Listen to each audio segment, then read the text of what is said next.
إن الحمد لله نحمده ونستعينه ونستغفره ونعوذ بالله من شرور أنفسنا ومن سيئات أعمالنا من يهده الله فلا مضل له ومن يضلله فلا هادي له وأشهد أن لا إله إلا الله وحده لا شريك له وأشهد أن محمدًا عبده ورسوله أما بعد فإن أحسن الكلام كلام الله وخير الهدي هدي محمد صلى الله عليه وسلم وشر الأمور محدثاتها وكل محدثة بدعة وكل بدعة ضلالة الضلالة في النار من يطع الله ورسوله فقد رشد واهتدى ومن يعص الله ورسوله فقد ضل وغوى اللهم صل على محمد وعلى آل محمد كما صليت على إبراهيم وعلى آل إبراهيم إنك حميد مجيد اللهم بارك على محمد وعلى آل محمد كما باركت على إبراهيم وعلى آل إبراهيم إنك حميد مجيد رب اشرح لي صدري ويسر لي أمري واحلل عقدة من لساني يفقهوا قولي أما بعد فأعوذ بالله من الشيطان الرجيم بسم الله الرحمن الرحيم إن مثل عيسى عند الله كمثل آدم خلقه من تراب ثم قال له كن فيكون الحق من ربك فلا تكن من الممترين فمن حاجك فيه من بعد ما جاءك من العلم فقل تعالوا ندعو أبناءنا وأبناءكم ونساءنا ونساءكم وأنفسنا وأنفسكم ثم نبتهل فنجعل لعنة الله على الكاذبين۔ حمد و ثنا اللہ رب العزت کے لیے، درود و سلام امام الانبیاء حضرت محمد مصطفیٰ احمد مجتبیٰ صلی اللہ علیہ وآلہ وسلم کے لیے۔ اللہ کے رسول صلی اللہ علیہ وسلم دنیا میں تشریف لائے تاکہ اللہ کے دین کو مکمل کر دیں۔ اللہ کے رسول صلی اللہ علیہ وسلم کے فرامین، آپ کے افعال، حتیٰ کہ آپ کی خاموشی بھی ہمارے لیے دین قرار پائی ہے۔ رسول اللہ صلی اللہ علیہ وسلم نے جب دعوت دین دی، میدان جہاد میں بھی اترے، مختلف قبائل کو سمجھانے کے لیے نمائندے بھی بھیجے، اور بڑے بڑے اس دور کے جو ملک تھے یا جو علاقے تھے ان کے سربراہان کو خطوط بھی لکھے۔ انہی میں سے ایک خط رسول اللہ صلی اللہ علیہ وسلم نے نجران کے سب سے بڑے پادری کو لکھا تھا۔ نجران جو کہ جنوب مغربی علاقہ ہے سعودی عرب کا، بڑے بڑے قبائل وہاں اس دور میں موجود تھے، آج بھی ہیں،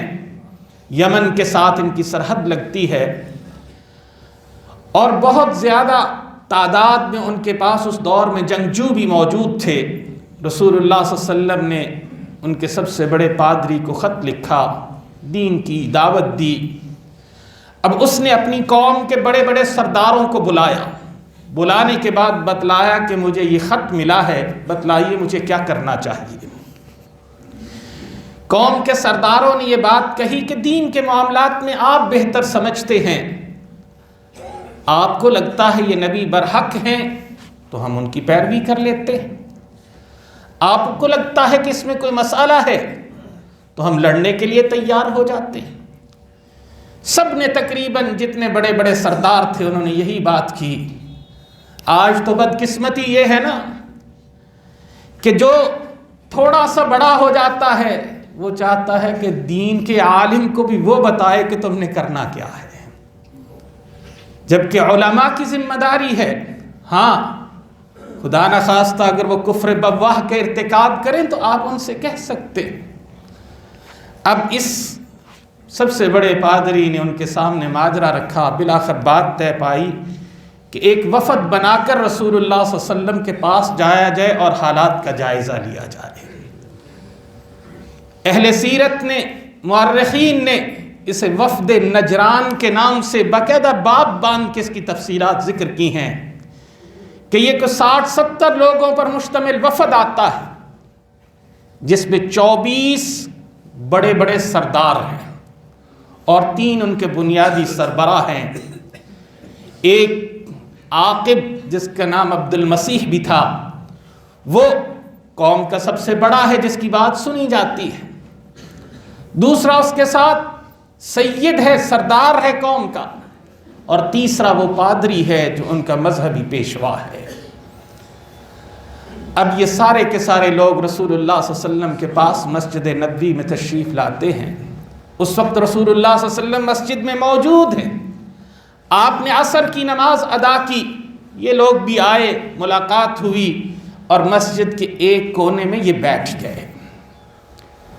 اور اہل سیرت نے لکھا ہے کہ وہیں پر ان لوگوں نے اپنے طریقے سے عبادت بھی کی۔ کچھ صحابہ کو یہ گراں گزرا، مشکل لگا، کتنا مشکل ہے بظاہر ان چیزوں کو برداشت کرنا، لیکن رسول اللہ صلی اللہ علیہ وسلم نے انہیں منع کیا، فرمایا کہ انہیں اپنی عبادت کرنے کی اجازت دی جائے۔ انہوں نے، مسلمانوں کا رخ اس طرف ہے، ان کا رخ بالکل دوسری طرف تھا، اس طرف رخ کر کے انہوں نے اپنی عبادت کی۔ اب یہ رسول اللہ صلی اللہ علیہ وسلم کی طرف سے پہلا پیغام تھا کہ اسلام زبردستی کسی کے اوپر مسلط کرنے کے لیے نہیں آیا، بلکہ اسلام کہتا ہے ڈائیلاگ کرو، اسلام کہتا ہے ڈسکس کرو، دلائل کی دنیا میں آ کر بات کرو، گفتگو شنید کرو، اور ایک دوسرے کو برداشت کر کے جس کا پھر صحیح پیغام ہے وہ خود بخود دنیا میں پھیلے گا۔ البتہ یہ ذمہ داری ہے اہل حق کی کہ وہ پیغام دیتے رہیں۔ اب اس کے بعد وہ وفد رسول اللہ صلی اللہ علیہ وسلم سے ملاقات کرتا ہے، گفت و شنید ہوتی ہے۔ آپ صلی اللہ علیہ وسلم جو ابتدائی آیات ہم گزشتہ جمعات میں پڑھتے آ رہے تھے، سورہ آل عمران کی اور اسی طرح سورہ مریم کی، حضرت عیسیٰ علیہ السلام کا تعارف کرواتے ہیں، لیکن وہ ماننے سے انکار کرتے ہیں۔ آگے سے کہتے ہیں کہ یہ بتلائیے کہ یہ کیسے ممکن ہے کہ عیسیٰ علیہ السلام بغیر اپنے کسی باپ کے دنیا میں آ جائیں۔ اس لیے ہمیں تو کوئی قرآن کا خاص حصہ جو ہمارے لیے نازل ہے، اور اہل سیرت نے یہ جو آیات میں نے آپ کے سامنے پڑھی، ان سے پچھلی اور اگلی آیات کے پس منظر میں یہ بیان کیا ہے کہ یہ اسی موقع پہ نازل ہوئی۔ رسول اللہ صلی اللہ علیہ وسلم کو پھر اللہ کی طرف سے پیغام دیا گیا، وحی کی صورت میں آپ نے ان کو دیا کہ ان مثل عیسیٰ عند اللہ کمثل آدم، کہ عیسیٰ علیہ السلام کی مثال اللہ کے ہاں آدم علیہ السلام جیسی ہے۔ جیسے کہ اللہ رب العزت نے آدم علیہ السلام کو خلقہ من تراب، جنہیں مٹی سے پیدا کیا، ثم قال له کن، پھر اللہ نے ان سے کہا کہ بن جاؤ، فیکون، تو وہ انسان بن گئے۔ اور پھر کہا الحق بربک، تیرے رب کی طرف سے یہ حق ہے، یہ تو آپ کو بتلا دیا گیا ہے۔ فلا تکن من الممترین، آپ شک کرنے والوں میں سے نہ ہو جانا۔ یعنی اب واضح ہے، ڈائیلاگ ہو رہا ہے، ادھر رسول رحمت صلی اللہ علیہ وسلم ہے، ادھر مسیحیوں کا سب سے بڑا پادری اور ان کے قبیلوں کے بڑے بڑے سردار، سمجھدار قسم کے لوگ، اپنی قوم میں سمجھے جانے والے، وہ ادھر موجود ہیں۔ تو فرمایا ڈائیلاگ کرو گے، اس لیے کہ قرآن نے یہ بھی کہا یا اہل الکتاب تعالوا الی کلمۃ سواء بیننا وبینکم الا نعبد الا اللہ، کہ اہل کتاب سے تم کہو گے کہ آؤ ہم اپنی مشترکات پہ تو بات کریں، جو چیزیں ہمارے درمیان کامن ہیں، جو چیزیں ہمارے دین میں بھی اور تمہارے دین میں بھی ایک جیسی ہیں، آؤ ان پر تو اکٹھے ہو جائیں۔ رسول اللہ صلی اللہ علیہ وسلم نے اسی آیت کے تناظر میں دیکھا جائے تو ان سے گفتگو کرتے ہوئے کہا کہ دیکھو تمہارے نزدیک بھی غیر اللہ کی عبادت منع ہے، تمہارے نزدیک بھی سور کا گوشت حرام ہے، اور ہمارے نزدیک بھی ایسا ہے، کیوں نہیں ہم اس پہ آپ ڈالتے۔ اب وہ چونکہ ٹکراؤ چاہتے تھے، بچنا چاہتے تھے، اس لیے انہوں نے کہا نہیں، ہم نہیں مانتے آپ کا یہ کہنا کہ عیسیٰ علیہ السلام بغیر باپ کے دنیا میں تشریف لائے ہیں۔ اب بات چونکہ 3 مرحلے تھے، پہلا مرحلہ محبت سے استقبال کا تھا، بہت احترام دینے کا تھا، چونکہ رسول اللہ صلی اللہ علیہ وسلم نے دشمن کو بھی ہمیشہ عزت سے مرحبا کہا، اس کے ساتھ گفتگو کی، اس کے ساتھ بیٹھے۔ چہ جائے کہ جو آپ کے ساتھ گفتگو کرنے کے لیے آئے اس کو آپ اتنا اکرام نہ دیں، آپ نے مسجد میں جگہ دی، کئی دن وہ مسجد میں رکے، اپنی عبادت کی، ان کو پوری آزادی دی، پھر بات کی، گفت و شنید دلائل کی دنیا میں کی۔ اب جب یہ دونوں مرحلے مکمل ہو چکے، تیسرے مرحلے کی باری آئی کہ اب بات کسی فیصلے پہ جانا تھا، چونکہ اس وقت رسول اللہ صلی اللہ علیہ وسلم سربراہ مملکت ہیں،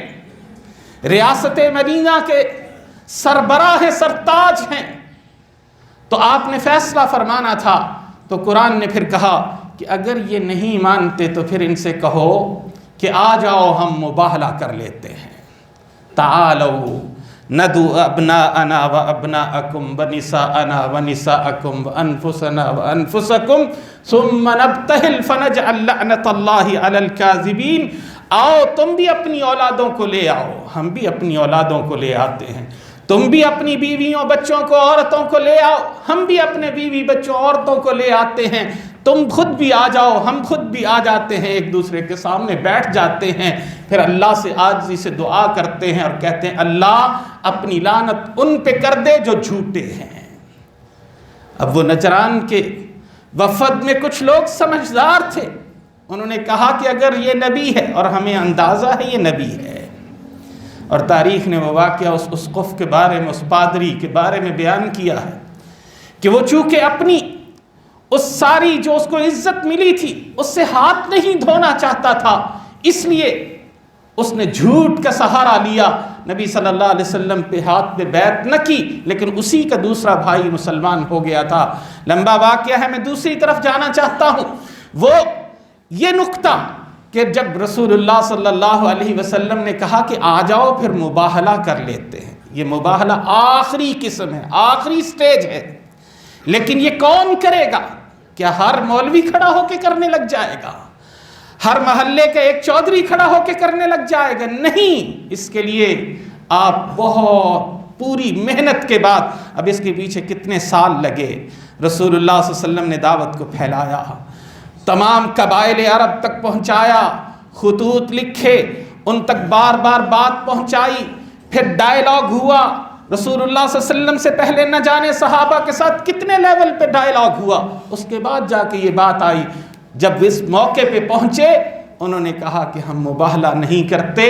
ہم آپ کے ساتھ صلح اور معاہدہ کر لیتے ہیں، چونکہ انہیں یقین ہو گیا، کہنے لگے کہ اگر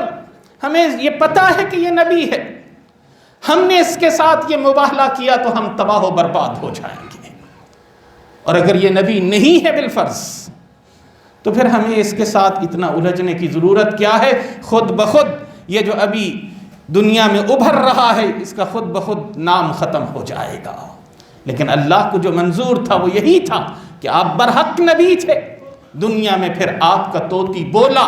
اور دنیا میں آپ کے صحابہ اس دعوت کو لے کر دنیا کے کونے کونے تک پہنچے۔ لیکن میں چونکہ حضرت عیسیٰ علیہ السلام کی تعلیمات کے بارے میں گفتگو سے پہلے یہ تھوڑا سا پس منظر ضرور بتانا چاہتا ہوں کہ مسیحیوں کے ساتھ ہمارے اعتقادات، عقائد، نظریات کے اختلاف موجود ہے، رہے گا، لیکن اس کا ہرگز یہ مطلب نہیں ہے کہ ہم ان سے ڈائلاگ نہیں کریں گے، ہم ان سے گفتگو نہیں کریں گے، ہم ان کے ساتھ کامن مشترکہ چیزوں پر بات نہیں کریں گے۔ اس ملک پاکستان کے اندر آپ کے علم میں ہے کہ گزشتہ 30-40 سالوں میں ہم نے کن حالات کا سامنا کیا۔ اس کی وجہ کیا تھی؟ ایک مسجد والا دوسری مسجد والے کو کافر، مرتد اور بے دین کہہ رہا تھا، اور ایک مذہب کے ماننے والے دوسروں کو گستاخ اور گستاخ رسول، گستاخ مذہب کہہ رہے تھے۔ اور آج بھی یہ سلسلہ بعض جگہوں پہ جاری و ساری ہے، چونکہ کچھ لوگوں کی دکان چلتی ہی اس پر ہے، ان کی دکان اس کے بغیر چلتی ہی نہیں ہے، اس لیے کہ وہ اپنے کردار پر، وہ اپنے اعتقادات پر، وہ اپنے نظریات پر دلائل نہیں رکھتے، تو اس لیے ان کے ہاں یہی کام بہترین ہے کہ دوسروں کے پیچھے لگائے رکھو۔ یاد رکھو، اسلام ایسا نہیں ہے۔ اسلام کہتا ہے کہ آپ کو راستہ کھلا رکھنا پڑے گا۔ رسول اللہ صلی اللہ علیہ وسلم نے یہود کے ساتھ معاہدے کیے، وفد نجران کو مسجد نبوی میں جگہ دی، مصر کے عیسائیوں کو خط لکھ کے دیا اور کہا، مسلمانوں کو پابند کیا کہ جب بھی تم مصر فتح کرو گے ان کی عبادت گاہوں کو کچھ نہیں کہنا۔ حضرت عمر رضی اللہ تعالی عنہ فلسطین میں فاتح بن کے جاتے ہیں، مسجد اقصی دور ہے،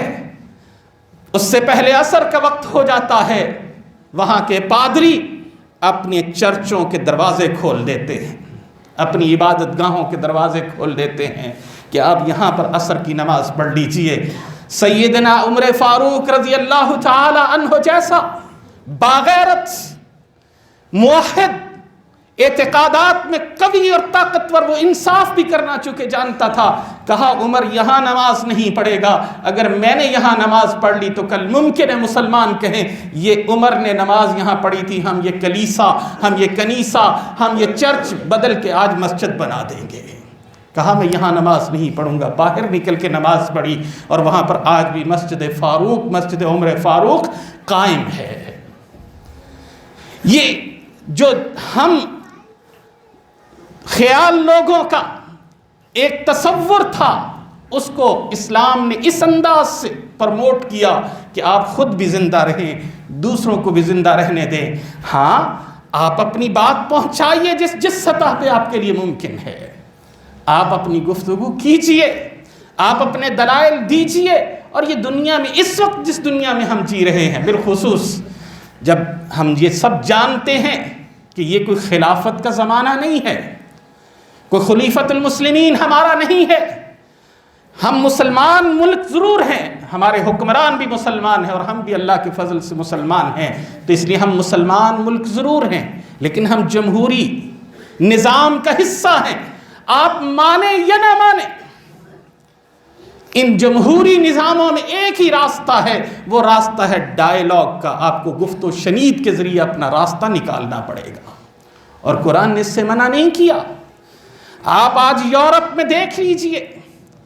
مسلمانوں سے وہاں پہ حرکتیں کروائی گئیں،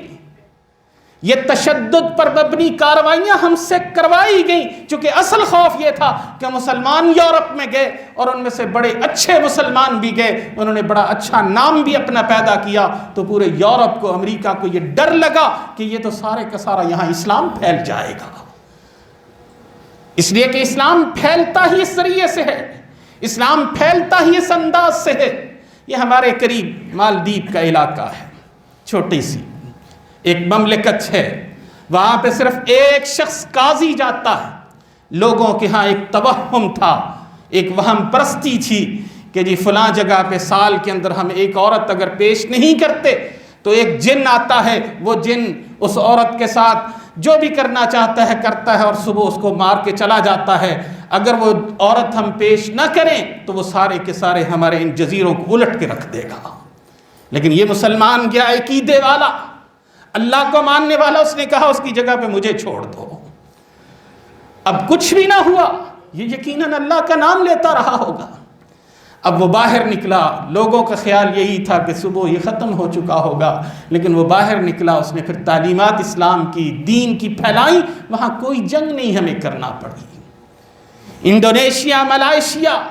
زندہ مثالیں ہیں، ہم نے ڈائیلاگ کیا، ہم نے کردار پیش کیا۔ یہاں ہم تشدد کی بنیاد پہ دین پھیلانے کی جو بات کرتے ہیں، یہ دراصل دین کے خلاف وہ سازش ہے جو غیروں نے ہم سے کروائی ہے۔ اس لیے کہ جب آپ اٹھو گے اور اٹھ کر دین کے نام پر ایک چرچ کو جلا دو گے، جب آپ اٹھو گے کسی بچے کو اس لیے مار دو گے کہ اس نے مسلمانوں کے گلاس سے پانی کیوں پی لیا، جبکہ میرا قرآن تو گواہ ہے کہ ان کی اہل کتاب کی عورتوں کے ساتھ تم شادیاں بھی کر سکتے ہو، اور رسول اللہ صلی اللہ علیہ وسلم ان نجران کے عیسائیوں کو اپنی مسجد میں جگہ دیتے ہیں، بٹھاتے ہیں، ان سے بات کرتے ہیں۔ البتہ یہ بات واضح ہے کہ ہم اپنے موقف سے پیچھے نہیں ہٹیں گے، لیکن گفت و شنید کا دروازہ ہم کبھی بند نہیں کریں گے، اس لیے کہ اسلام الحمدللہ اپنے دلائل کے اعتبار سے، اپنی قوت بیان کی بنیاد پر اور اپنی حقیقت پر مبنی تعلیمات کی بنیاد پر سب سے ڈومینیٹ کرتا ہے۔ آج آپ دیکھ لیجئے کہ جب بھی کہیں دلائل کی دنیا میں بات ہوگی تو قرآن حکیم کا مقابلہ کوئی کتاب نہیں کر سکے گی۔ اس لیے ہمیں قرآن کے اس پیغام کو لے کر نکلنا ہے، جو پیغام اللہ رب العزت نے حضرت عیسیٰ علیہ السلام کے ذریعے باقاعدہ ہمیں سمجھایا، اور وہ کیا تھا کہ اللہ رب العزت نے اسی سورہ آل عمران میں بیان کیا کہ حضرت عیسیٰ علیہ السلام جب گفتگو کرتے ہیں تو وہ باقاعدہ کہتے ہیں انی عبداللہ، کہ دیکھو سنو میں اللہ کا بندہ ہوں، آتانی الکتاب، اللہ مجھے کتاب عطا فرمائیں گے، اللہ مجھے نبی بنائیں گے، اور اسی طرح اپنی تعلیمات کا ذکر کیا کہ اللہ رب العزت نے جن چیزوں کے لیے مجھے دنیا میں بھیجا ہے ان میں جو بنیادی باتیں ہیں، ان بنیادی باتوں میں یہ ہے وَجَعَلَنِي مُبَارَكًا أَيْنَمَا كُنْتَ، میں جہاں بھی ہوں گا میں برکت والا ہوں گا۔ اور ایسے ہی مومن ہوا کرتا ہے، وہ جہاں جاتا ہے وہ اپنی خوشبو چھوڑ کے جاتا ہے۔ اور میں اکثر یہ بات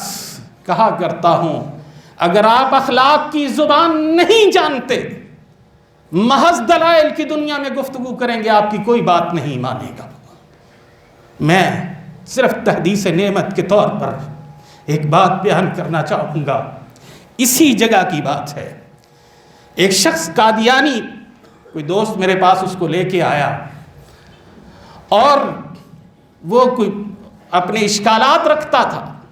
وہ مجھ سے گفتگو کرنے کے لیے، کروانے کے لیے لایا۔ میرا مزاج چونکہ ہمیشہ غیر مناظرانہ ہے، میں کسی کے ساتھ الجھتا نہیں ہوں، وضاحتوں میں نہیں جاتا، میں کہتا ہوں حق خود بخود واضح ہوگا۔ اور اس شخص کو لائے تو غالباً کسی نماز کا ٹائم تھا، اس نے بھی اپنے طور پہ نماز ادا کی، چونکہ وہ کافی حد تک تبدیل ہونے کے قریب تھا۔ اب یہ بھائی میرے ساتھ والے وہ بھی کچھ کتابیں لے کر آئے ہوئے تھے، اس سے گفتگو کرنا چاہتے تھے، اور مجھ سے بھی یہی ان کا خیال تھا کہ میں اس سے گفتگو کروں گا لمبی چوڑی۔ میں نے کوئی گفتگو نہیں کی، صرف اتنا کیا کہ یہاں کرسی پہ بٹھایا، میں نیچے بیٹھ گیا۔ میں نے ان سے حال احوال پوچھا، واپس نکلا، میں نے بھاگ کے اس کے جوتے اٹھا کے اس کے پاؤں میں ڈالے، اور وہ بندہ وہاں سے لے کر گاڑی تک روتا ہوا چلا گیا۔ یہ دلیلیں بھی تو لاؤ، مسلمانوں کے پاس یہ دلیلیں تھیں، اخلاق، احترام۔ اور وہ کہنے لگا اچھا مجھے تو یہی خیال تھا کہ میں مولوی صاحب کے پاس جاؤں گا، مولوی صاحب کفر کا فتویٰ لگا دیں گے، میرے ساتھ دلائل کے انبار لگا دیں گے، میں تو تیاری کر کے آیا تھا، میں تو مناظرہ کرنے کے لیے آیا تھا۔ کون سا مناظرہ؟ آج مسلمانوں تمہارے انہی مناظروں نے تمہیں ایک دوسرے کی گردن کاٹنے والا بنا دیا۔ تم تو غیروں کے محافظ تھے، اور تم سے صورتحال یہ ہے کہ تم اپنوں کو کافر بناتے ہو، کافروں کو مسلمان کب بناؤ گے؟ اور دلائل کی دنیا میں یاد رکھیے، ایک ہی راستہ ہے. جیسے رسول اللہ صلی اللہ علیہ وسلم کا بھی ذکر میں نے آپ سے کیا کہ وفد نجران آیا، مسجد میں بٹھایا،